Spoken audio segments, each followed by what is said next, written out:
their Georgia team at the SEC Championship. Georgia, of course, the defending SEC champion. They have 2 events underway so far, and Natalie Taylor is standing by with Georgia coach Suzanne Yachlin.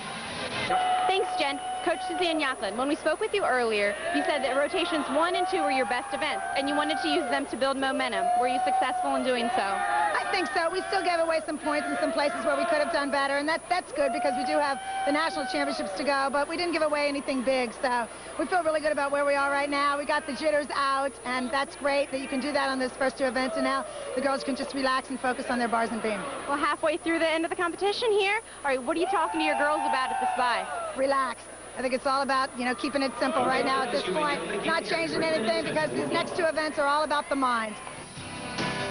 Georgia's got the job done. They have just over a 10th lead on LSU, and the Tigers, it's definitely going to be about the mind, staying in that purple zone as they head to beam, one of the most difficult events to compete in this kind of pressure cooker.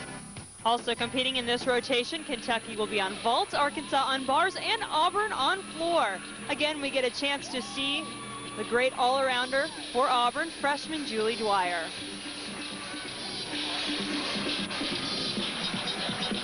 Opening with a 2.5 twist punch front. Auburn has had 2 very successful events. You really see them competing with energy and heart out there. Coaches always talk about getting that confidence, leading to momentum from one event to the other. Auburn coming off rotation 2. They had a great performance on beam, a season high there. Last rotation they were on a bye, so it's important for them to remember that energy and enthusiasm that they gained in those first 2 events. And really, Laura, you bring up a good point. That's a challenge all of these teams have to contend with at this meet, is figuring out what to do during those byes. If you're doing well, how to keep it going, and if you haven't done well, how to take a big breath and start over again. It is a very difficult task for these athletes to be able to stop and start like that, both physically, keeping your body warm, and mentally, getting up and getting in the zone when you need to compete, and then backing off when you need to as well, so that you can save energy for this entire competition. Beautiful routine by a freshman from Auburn. Julie's opening pass is a 2.5 twist, which gives her difficulty, and she adds combination bonus by adding the front tuck out of it. Julie Dwyer picked up a 9.85 on the floor exercise. Has that to go along with a 9.725 on bars, 9.875 on beam. Well, Lisa Rennie for LSU, one of their top performers on beam. She is set to go. She is ranked 2nd in the country, 1st in this conference. She's added difficulty to her routine this year and shown tremendous consistency with it as well.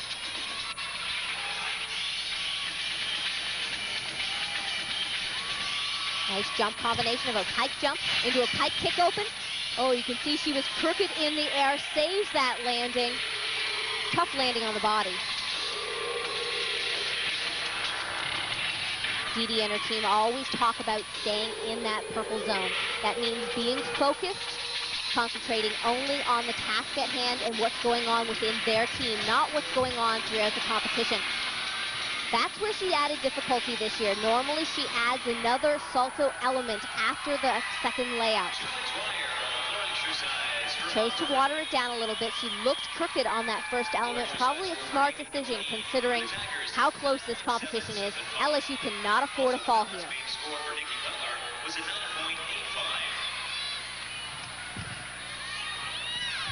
Going front tumbling into her dismount to a gainer layout full. Very clean on the landing. Starts off with huge difficulty. A round-off layout. Quite a lot of risk right there at the start of the routine. And you can see she wavered a little bit, but held on. And Lisa Rennie receives the 9.85 for LSU on the balance beam. That to go along with a 9.9 she had on bars in rotation number 3. Well, Kentucky in this rotation competing on the vault. And a junior who's done a good job for the Gym Cats this year, Lucy Burgin. Kentucky, remember, lost one of their best vaulters, Crystal Cook, when she sprained her ankle on floor. Lucy doing a great job for them. This vault is scored out of a 10. Round off onto the board. She reaches blindly back to the vault table. She does a half twist into a front layout. Again, a blind landing. It's so difficult to stick that cold. Lucy with a 9.775 for Kentucky. But we're not quite through with rotation number 4 just yet. Still to come, April Burkholder already has 2 scores of 9-9. Can she get another one?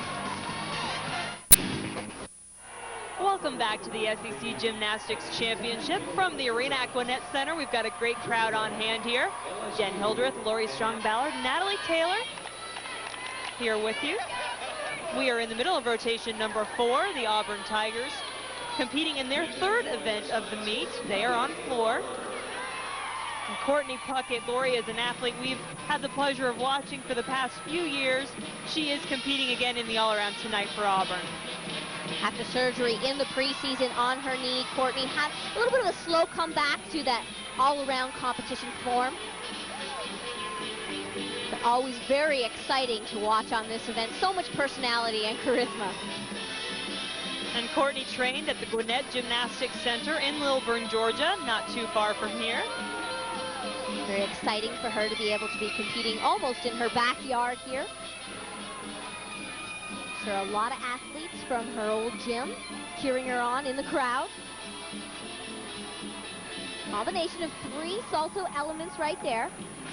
One of the requirements on floor is to have at least a tumbling pass with 2 salto elements. She adds the 3rd one, and that gives her extra bonus. Courtney doesn't have some of those layouts and full in, some of the big difficulty that we're seeing from an Ashley Miles or an April Burkholder, but she does meet the minimum requirements for that 10-0 start value, and there's very few execution deductions in this routine, and that's why she traditionally scores well. Final pass, front full, front pike, another solid landing. Not many deductions there.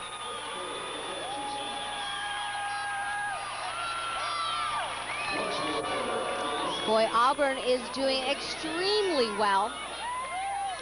Already with several scores of a 9-8, a 9-8-5, and another 9-8-5 for Courtney Puckett. The Tigers doing exactly what Jeff Thompson wanted them to do, just focus on each individual routine and get the job done. Arkansas in this rotation is on bars, and this is junior Melissa Leigh. Very strong bar swinger. See how aggressive she is through her giant swings. Nice long body type. A little bit short on her last handstand.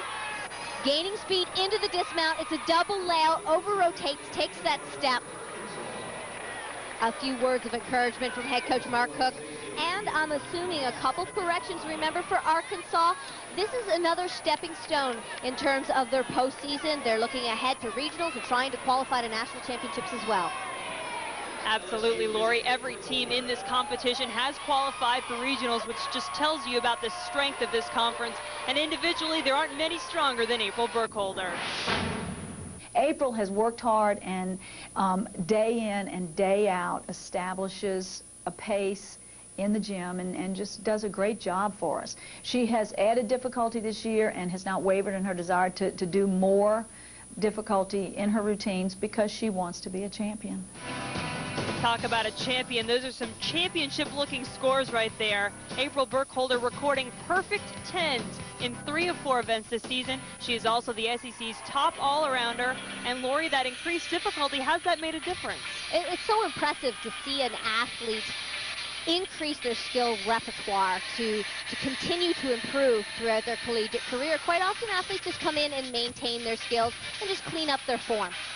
Slight wobble there on her back handspring, layout, but she's so quick and so aggressive in hitting those landing positions that she's really covered up any big deduction that could have occurred there.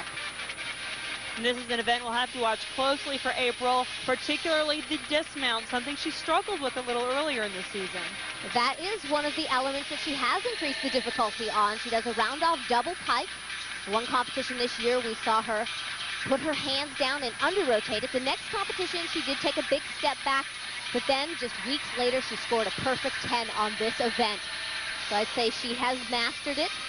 But again, they are under intense pressure, and LSU has been a little bit tight on this event. There's the dismount. She does take the step. We'll get a 1/10 deduction, but this is some of the biggest difficulty of the competition. I hope to see that she is rewarded for that difficulty. At least a score over a 9.8. There it is, a 9.825. LSU able to record all 5 scores over a 9.8 in this competition, and they have a chance to set the pace with 3 events already completed. There you see the scores. We'll be back with rotation number 5 in just